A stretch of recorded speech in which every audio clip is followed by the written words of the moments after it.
안녕하세요. 저는 핀란드 라플란드 대학교 미디어 교육 석사 과정에 재학 중인 최원석입니다. 이번 해외 사례 조사에서 저는 핀란드 편을 담당해서 이곳의 어린이 청소년 미디어 교육의 또 실태와 또 현황을 조사해서 이번 보고서에 실었습니다. 오늘 발표 순서는 보고서의 기술화 순서를 따르도록 하겠습니다. 먼저 미디어 환경과 또 미디어 이용 실태를 소개를 하고요. 그리고 학교와 학교 바깥 교육 환경, 그리고 미디어 교육의 주요 정책과 추진기관, 그리고 주요 사례, 그리고 마지막으로 한국 미디어 교육에 어떤 시사점을 가질 것인가를 간단하게 소개하도록 하겠습니다. 기본적으로는 보고서에 자세한 내용이 담겨 있기 때문에 그 내용을 요약해서 말씀드린다는 생각으로 준비를 했고요. 여기에 조금 더 새로운 내용들이 있으면 덧붙이고 또 보강할 내용들이 있으면 조금씩 설명을 드리도록 하겠습니다. 핀란드 편 같은 경우에도 해외 사례 다른 곳들과 마찬가지로 그 나라에서 가장 미디어 교육에 관련해서 중요한 역할을 하고 중요한 그 내용들을 알고 있는 전문가를 인터뷰해서 그 내용을 토대로 보고서를 작성했습니다. 핀란드에서는 국립시청각 연구소 부소장으로 이제 일을 하고 있는 사라 살로마 씨를 인터뷰를 했고요. 그 전반적인 내용을 파악한 뒤에 또 필요한 경우 그 답변을 토대로 본문 내용을 보강하거나 그 내용을 직접 실었습니다.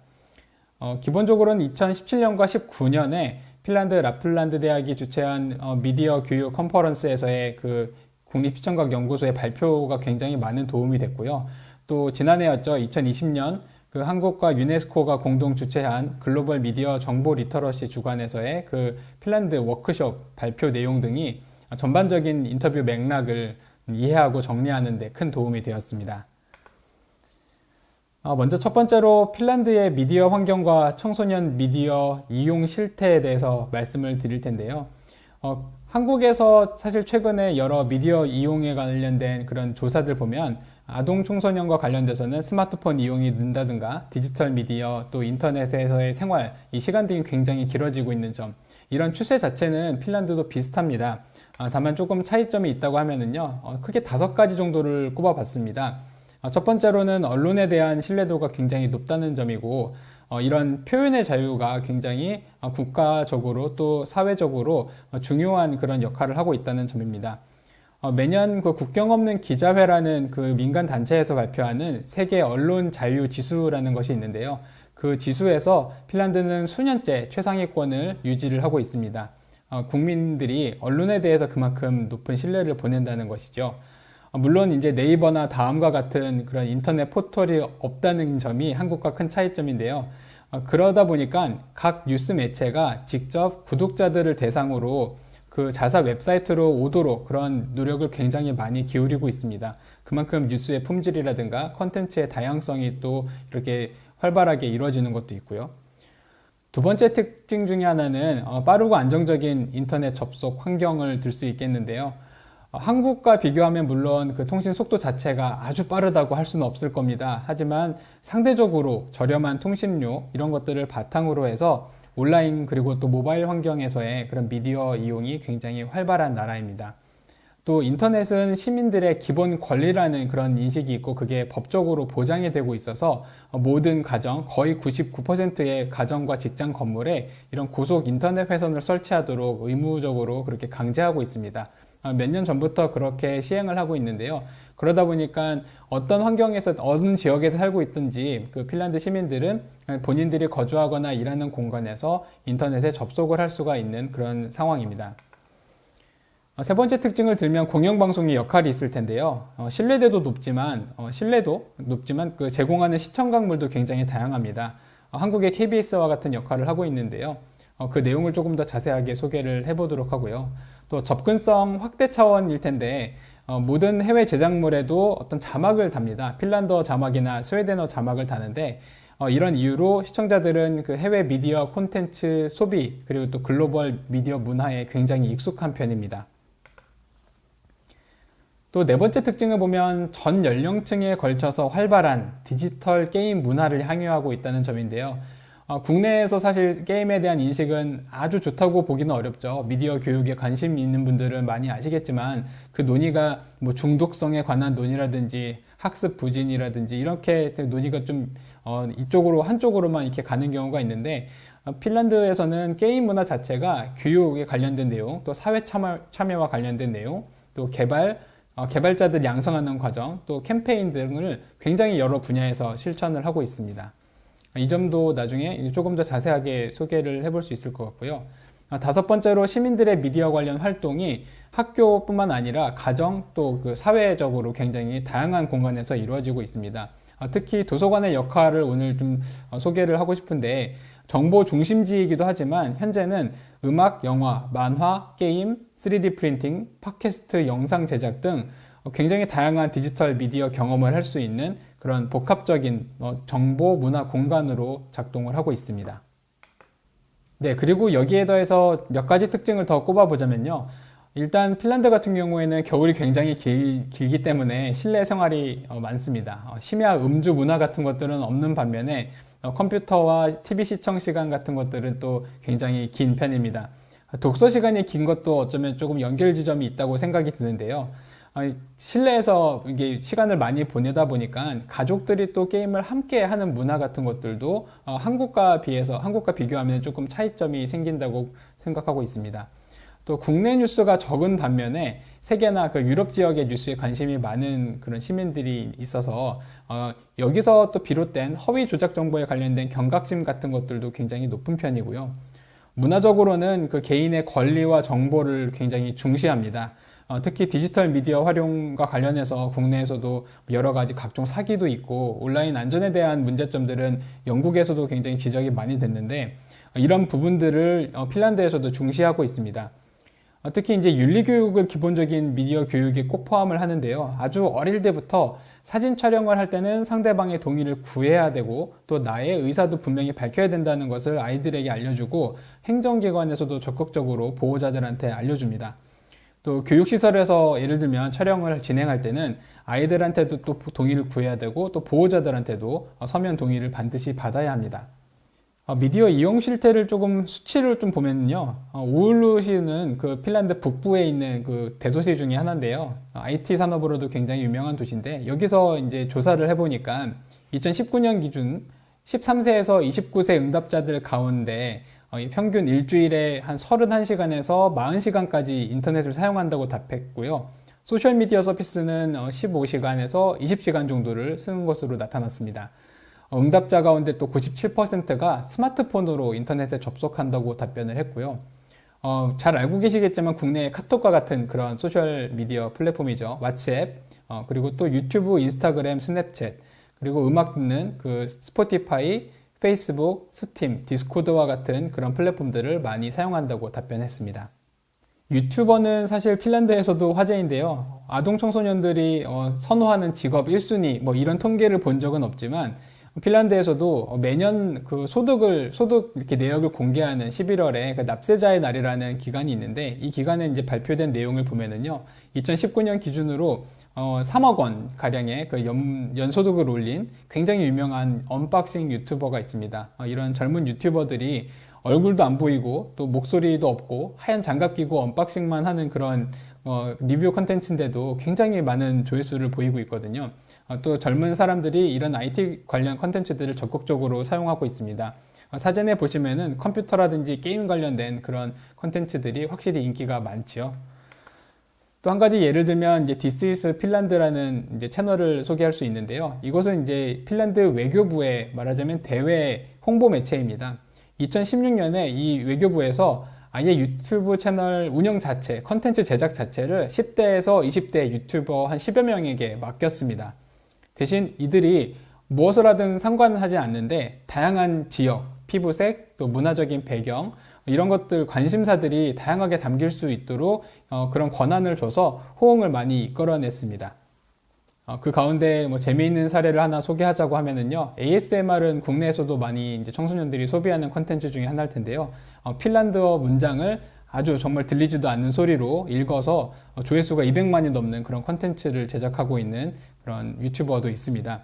국내로 치면은, 한국어로 치면은 그 내가 그린 기림은 그 어려운데요. 그 말을 핀란드어로도 이렇게 따라하는 핀란드어 배우기, 핀란드어 문학 ASMR을 이렇게 만들어서 큰 인기를 끌고 있습니다. 미디어 환경과 관련해서 공영방송의 역할이 크다는 점을 한번 소개해 드렸었는데요. 미디어 리터러시 주간이라는 그 매년 2월에서 한 3월 정도에 이제 진행되는 그런 주간이 있는데, 이 주간에 율레에서 만든 그 삐꾸까꼬넨이라는 어린이용 프로그램이 있습니다. 그 프로그램 내에 모든 뉴스를 믿을 수 있을까라는 제목으로 그런 특집 내용을 다룹니다. 이 프로그램 자체는 원래 많은 시청자들이 사랑하는 프로그램인데요. 인형극 코너에 이런 가짜뉴스와 관련된, 허위 정보와 관련된 그 내용들을 다뤄서 평소에 보던 시청자들이 조금 더 관심을 갖고 이 주제를 접할 수 있도록 그렇게 소개하고 있습니다. 또 소개할 내용 중에 하나가 윌레의 어린이 콘텐츠 라스텐 아레나라는 그런 공간이 있는데요. 이 온라인 서비스에서는 무료로 광고 없이 어린이들이 좋아하는 영상, 만화, 다양한 그런 주제의 프로그램들을 마음껏 볼 수 있다는 점이 굉장히 강점인 그런 콘텐츠 코너입니다. 한국 KBS에서도 이런 코너를 운영하면 좋겠다는 마음이 들 정도로 굉장히 부러운 그런 공영방송 코너 중에 하나입니다. 이제 학교와 학교 바깥 교육 환경에 대해서 한번 살펴볼 텐데요. 학교 미디어 교육은 기본적으로는 그 국가 수준에서 다루는 핵심 역량에서 기본적으로 멀티 리터러시라는 개념을 다뤄서 교과목 내에서 별도의 교과는 없지만 교과목 전반에서 통합적으로 소화하고 있습니다. 그 교육 과정에서 어떤 역량을 이제 강조하잖아요. 그러면 그 핵심 역량 7가지 가운데 하나로 멀티 리터러시를 넣어서 교사들이 이걸 다양하게 해석해서 본인이 가르치는 그런 교과목 내용에 첨가하도록 하고 있습니다. 물론 이제 기본적으로는 국어과에서 모국어 과목에서 가장 많은 그런 교육이 이루어지고 있고요. 또 예술이라든가 사회, 또 언어 중에서도 이제 외국어, 영어와 같은 그런 과목에서도 미디어 교육 관련된 그 주제들을 많이 다루고 있습니다. 이 편은 이미 많이 보셨겠지만 2016년 국가교육과정 안에 이런 내용이 들어가 있습니다. 본문에서도 자세하게 다루고 있으니까 한번 읽어보시면 훨씬 더 이해가 쉬울 듯 합니다. 핀란드 미디어 교육은 사실 국내와 좀 다른 특징이 있다고 하면은요, 미디어 교육을 관장하는 그런 핵심 기구가 있다는 것입니다. 우리로 치면은 교육부와 문화부가 합쳐진 교육문화부 내에 국립시청각 연구소가 있는데요. 지금 그 연구소에서 굉장히 다양한 자료와 또 정책안을 만들고 있고요. 또 이와 관련해서 실제 현장, 학교와 또 도서관의 그런 재원을 책임지는 기관이 지방자치단체입니다. 그래서 지자체의 노력이나 관심도 굉장히 지역마다 좀 달라서 그런 그 기준에 따라서 다양한 프로그램들이 학교별로 또 도서관에서 이루어지고 있습니다. 그러다 보니 이제 이후에 본문에서도 다루고 있지만 도서관에서 활동하고 있는 그 사서들의 역할이 굉장히 크고요. 이 사서들이 교사들과 협력해서 다양한 미디어 교육을 진행하고 있습니다. 학교 바깥의 미디어 교육 환경도 굉장히 눈여겨볼 만한데요. 큰 축 3가지를 들자면 방금 말씀드린 그 도서관, 아동 가정 보호시설, 그리고 가정 미디어 교육 등을 들 수 있겠습니다. MLL이라는 이름으로 만네르하임 그런 리그라는 아동 보호 단체가 있는데요. 이 단체에서 굉장히 NGO지만 굉장히 역사가 오래된 단체라서 전 국민에 걸쳐서 아동과 청소년들 대상으로 미디어 교육을 하고 있고 관련된 자료들을 무료로 제공하고 있습니다. 또 까비라고 해서 이제 시청각 연구소와 협력해서 도서관들이 굉장히 다양한 데이터베이스들을 모으고 있는데요.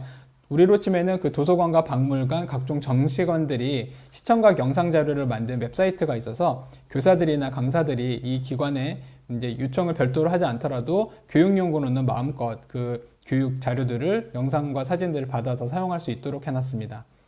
또 강조했다시피 그 언론사들, 특히 이제 신문이나 공영방송, 또 신문협회, 잡지협회 등에서 미디어 교육을 또 활발하게 진행하고 있습니다. 청소년 센터에서의 미디어 교육도 굉장히 중요한데요. 학교 청소년들의 그 건전한 여가나 또 진로 탐색 등과도 연결하는 활동을 많이 하고 있어서 예를 들면은 페이스북에서는 어떻게 직업을 찾아야 할까와 같은 그런 캠페인들을 청소년 활동가들이 청소년들에게 안내합니다.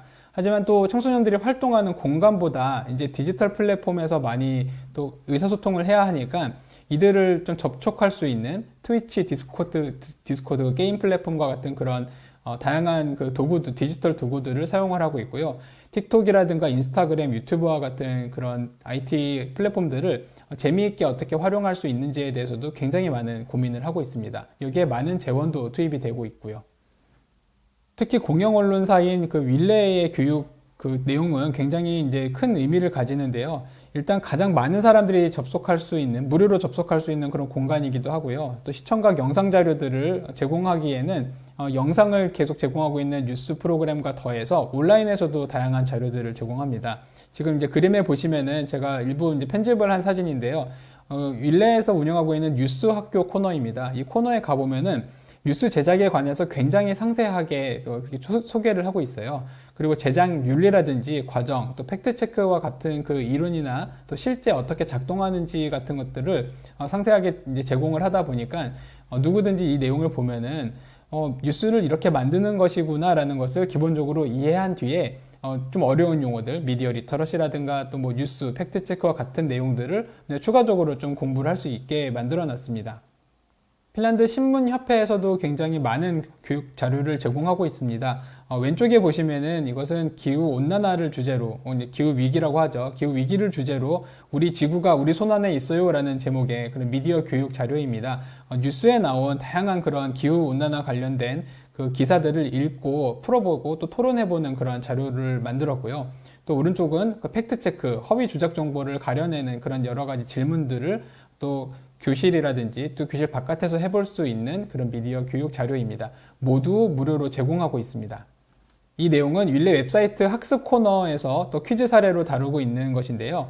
질문을 보시면 알겠지만 실생활에서 접하는 그 뉴스를 다루고 있습니다. 당신은 아래 뉴스 기사를 발행하기 전에 검토를 하는 역할을 맡았다. 모든 사실 정보에 관한 책임이 당신에게 있는데 이 내용 중 어떤 사실 정보를 확인할 것인가? 이 내용을 질문으로 학생들에게 주는 겁니다. 그리고 그 보기 가운데 적절한 태도를 고르도록 하는데요. 이 내용을 보시면은 기사 보면 아시겠지만 그 말레이시아와 북한 사이에 유지됐던 그 외교 갈등에 관련된 내용이거든요. 좀 정치적이거나 외교 관련돼서 좀 민감하다고 생각할 수도 있지만 이런 실생활에 가깝고 매일 볼 수 있는 뉴스를 소재로 미디어 교육을 진행하니까 학생들 입장에서도 자료를 찾기가 좋고 교사라든지 또 가르치는 강사들 입장에서도 이 내용들을 조금 더 현실감 있게 안내를 할 수가 있습니다. 질문들을 보시면은 모든 이름과 장소와 정보 이런 사실관계들을 파악해야 되는 게 내 책임이라고 하면은 굉장히 많은 고민을 해야 되거든요. 그런 고민들을 던져주는 미디어 교육이 진행이 되고 있습니다. 학교 영화주간이라는 그 코너도 굉장히 소개할 만한 그런 내용인데요. 이것은 이제 오울루 지역에 있는 NGO에서 시작이 된 일종의 캠페인, 지역 캠페인이었는데 지금은 전국 학교에서 참여를 하고 있습니다. 핀란드어로는 꼬울루엔 엘로쿠바라고 하는데 이 웹사이트에 꼭 방문해서 이제 확인을 한번 해보시면 좋겠습니다. 물론 국내에서도 그 영등이라고 하죠. 영상물 등급위원회에서 급이 있는 영화제와 같은 그런 시도가 있었는데요. 여기서도 보면 각 연령층 또 그 학년별로 교과목과 연결해서 청소년들이 볼 수 있는 다양한 영상 자료들, 영화들을 이제 소개를 하고 있고요.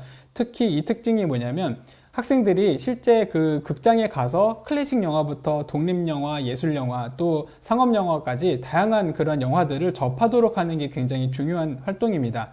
또 이런 내용들을 본 뒤에 비판적으로 영화 줄거리에 대해서 대화해보고 또 주제에 대해서 고민해보고 필요한 경우에 스마트폰을 활용해서 영상을 또 텍스트화해서 텍스트로도 배우고 제작으로도 이렇게 배우는 여러 가지 그 통합 수업을 진행하고 있는데 교과목들, 그 교사들, 초등학교, 중학교, 고등학교 학생들이 그 교사들과 함께 해볼 수 있는 활동들도 안내를 하고 있습니다.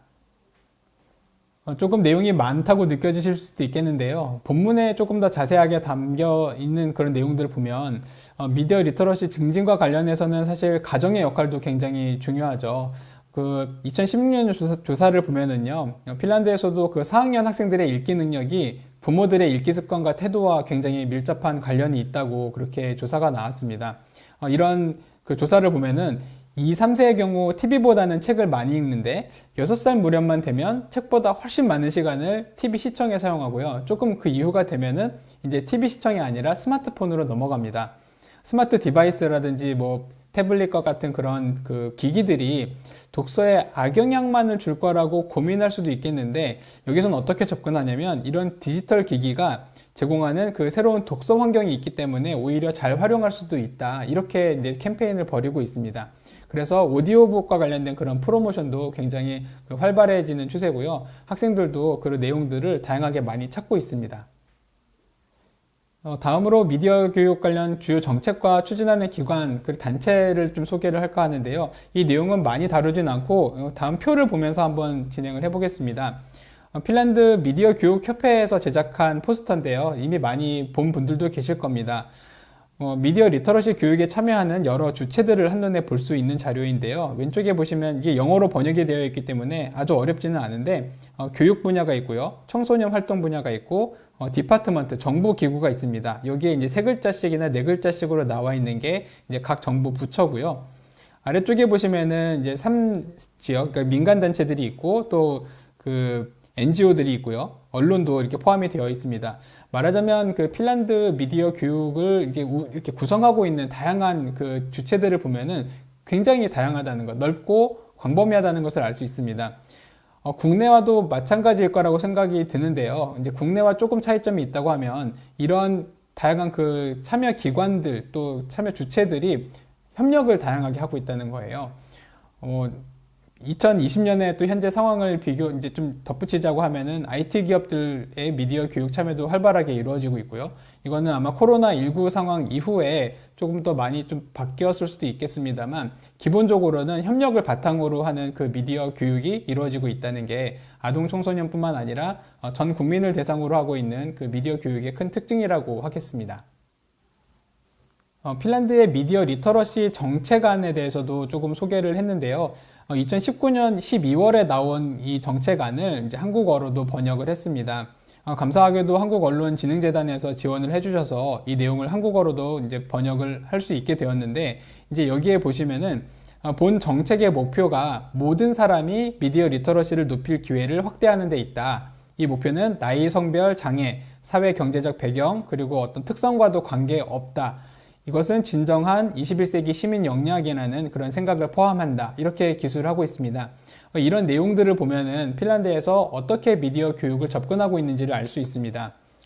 다음 표를 간단하게 이제 짚고 넘어가면은 각 주체들이 이렇게 많이 참여를 하고 있는데 영역이 최대한 겹치지 않도록 노력하는 것도 있고요. 또 어떤 재원을 마련을 해서 이것을 지원을 받을 때는 다양한 기구들이 좀 참여할수록 더 높은 그 이제 재원을 받을 수 있는 그런 가능성들이 열립니다. 정부에서도 그런 것을 심사 요소에 반영을 하고 있고요.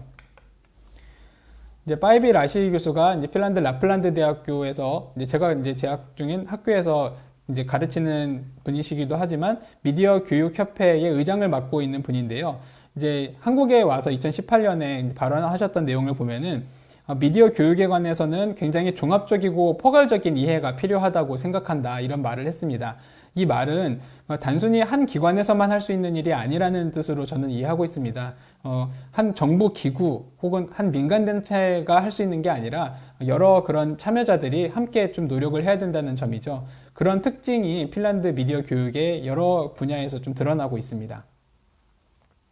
네 번째로 미디어 교육 프로그램의 주요 사례들을 이제 소개를 해보겠습니다.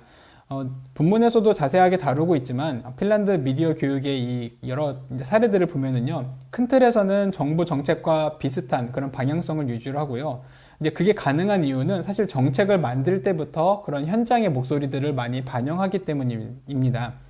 여러 이해관계자들이 참여할 수 있도록 개방적이고 협력적으로 그 정책을 결정하는 그 구조가 있고, 그 구조를 통해서 정책이 나오더라도 그 방향성을 따라가는 것이 본인들이 평소에 강조하던 것들과 크게 이렇게 대치가 되지 않기 때문에 그런 방향성이 비슷해지는 그런 효과도 있다고 그렇게 생각을 하고 있습니다. 이렇게 상호 보완적으로 미디어 교육이 이루어지고 있는 점이 나중에 이제 뭐 짚어보자면 한국 미디어 교육에서 좀 참고할 만한 그런 시사점이 아닐까 싶습니다.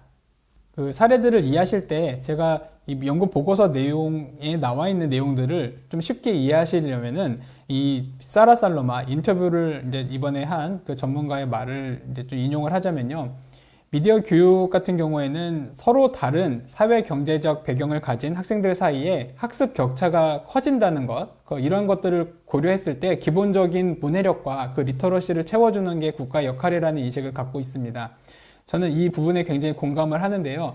여러 사례들이 왜 이렇게 이런 내용을 다루고 있는지, 어떻게 이 내용들을 공유하고 있는지를 좀 이해하기 쉬우려면 이 평등이라는 가치가 핀란드 사회에서 얼마나 중요한 역할을 갖고 있는지를 이제 좀 생각해 보시면은 조금 전반적인 좀 이해를 좀 도울 수 있을 거라고 생각을 합니다. 마지막으로 한국 미디어 교육에 관련해서 시사점들을 좀 정리를 해보면은요, 이렇게 네 가지를 정리를 해봤는데요. 일단 정부, 공기관, 민간, 학계, 언론, 시민들이 굉장히 긴밀하고 유기적인 협력을 하고 있다는 점, 그리고 방금 이제 말씀드렸던 평등한 미디어 교육, 그러니까 공교육을 중심으로 이 보편성을 좀 유지를 하고요. 물론 민간에서도 하는 역할이 많지만 기본적으로 왜 미디어 교육이 시민의 어떤 보편적인 권리로 접근을 해야 되는 문제인지를 공교육에서 인식을 하고 이것을 핵심 역량에 넣어서 강조하고 있습니다. 그만큼 더 많은 사람들이 의무 교육을 받는 동안에 학생들이 그 경험을 다 할 수 있는 그런 환경이고요. 또 도서관과 사서의 역할이 굉장히 눈에 띈다는 점, 그리고 대학 연구기관들과 민간단체, 정보기관 간의 다양한 협력이 이루어지다 보니까 연구 기반의 굉장히 실증적인 미디어 교육 정책이 수립이 되고 있습니다. 한 가지를 더 덧붙이면 교육 대상의 저연령화와 학부모 대상 미디어 교육이 활발해지고 있다는 점도 한국에서 좀 참고할 만한 부분인데요. 이것은 한국도 비슷하다고 생각합니다. 스마트폰 이용이 아동 청소년 사이에서 급증하면서 부모들도 분명히 위기의식을 느끼고 계실 텐데요. 이것을 단순히 어떤 보호주의적 차원에서 이거는 좀 위협을 많이 이렇게 느끼는 그런 분야다 이렇게 인식만 할 게 아니고 어떻게 활용해야 될지, 그래서 이걸 디지털 육아라는 관점으로 새로운 개념처럼 접근을 하기도 하고요. 스마트폰을 비롯해서 디지털 기기를 사용하는 요령, 스크린 타임에 대한 이해, 그리고 게임을 활용한 상호소통 능력 증진, 여가, 시간 관리, 수면 습관 이런 내용들을 폭넓게 다룰 수가 있다는 점을 핀란드 미디어 교육을 통해서 배울 수 있습니다. 마지막으로 요약을 하자면요, 핀란드 미디어 교육의 방향은 모두를 위한 미디어 교육입니다. 국가 교육과정에서 멀티 리터러시를 근거로 해서 국어 교육을 포함해서 다양한 교과목이 통합적으로 이 주제를 다루고 있고요. 어린이와 청소년 미디어 이용 현황이나 양상은 국내와 비슷하지만 여기에 관련해서 보호주의적인 접근만 할 게 아니고 새로운 기회를 찾으려는 그런 노력을 많이 하고 있고요. 사회적으로 또 국제적인 변화나 그런 현안을 발빠르게 반영하는 수업이나 교육이 많이 이루어지고 있습니다. 또 이를 뒷받침할 수 있는 자료도 다양한 기관에서 만들고 있고요. 그리고 저작권과 개인정보 보호에 관한 철저한 교육이 이루어진다는 점도 국내 사실 현황과 좀 비슷할 수도 있겠는데요. 조금 더 많은 그 단체들이 관심을 가질 필요가 있는 그런 내용이라고 생각을 합니다. 그리고 이제 게임을 보편적인 문화이자 여가로 인식해서 이와 관련된 활동이 다양하다는 점, 또 도서관이나 언론, NGO의 역할이 굉장히 두드러진다는 점이 제가 이번 보고서를 준비하면서 한국에서 미디어 교육을 하게 되면 어떤 점들을 좀 참고할 수 있을까, 이런 부분들을 조금 많이 찾아볼 수 있었습니다. 이번 해외 사례를 조사를 하면서 제가 많이 참고했었던 그 두 가지 큰 자료 중에 하나가 핀란드에서 2019년에 낸 핀란드의 미디어 교육 정책안입니다. 이 내용은 이제 앞서 소개했듯이 한국어로도 이제 번역을 했는데요. 이 자료는 공적 자료지만 정부에서 책으로 발간해서 배포를 했고 미디어 교육의 현황 구조, 참여 기관들이 굉장히 자세하게 담겨 있습니다. 주변 연구자들께도 굉장히 이제 많이 권장을 하는데요. 이 내용에서 부족한 부분들이 많겠지만 그 역주로 굉장히 채우기 위해서 노력한 부분도 있고, 또 거기에 부족한 내용들은 이번 청정연 또 보고서와 함께 보시면은 그 부족한 부분들을 좀 보완해 가면서 이 미디어 교육, 핀란드의 미디어 교육을 이해하는 데 좀 좋을 듯 합니다. 또 마지막으로 제가 이 링크에 그 추가 자료들을 좀 담아봤는데요. 제가 기고한 글들도 있고 또 다른 자료들 중에서 이번 보고서와 관련해서 좀 참고해서 읽을 만한 자료들이 있으니까 여러 다양한 기관들에서 제공하는 자료들을 함께 읽어보시기를 권장합니다. 네, 그리고 다양한 주제 또 활동 관점에서 미디어 교육을 하고 계신 분들과 계속 교류를 하고 싶습니다. 발표나 보고서 내용 가운데서 좀 부족한 부분들, 또 궁금하신 내용들이 있다고 하면은 이메일로 문의를 주시고요. 저도 다른 기회를 통해서 핀란드 미디어 교육뿐만 아니라 또 한국 미디어 교육에 관련해서도 계속 고민을 하는 그런 자세로 연구를 해보겠습니다. 경청해 주셔서 감사합니다.